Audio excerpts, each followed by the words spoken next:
Welcome, today in front of me Motorola Edge 30, and I'll show you how to customize quick launch on this device.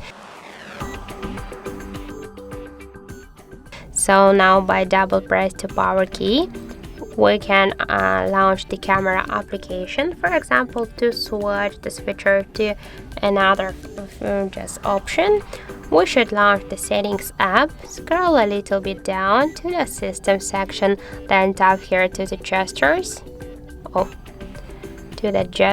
and tap to double press power key.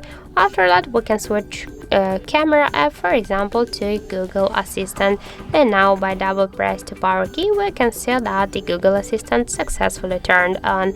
So that's it. Thank you for watching, and if you find this video helpful, don't forget to leave a like, comment and to subscribe our channel.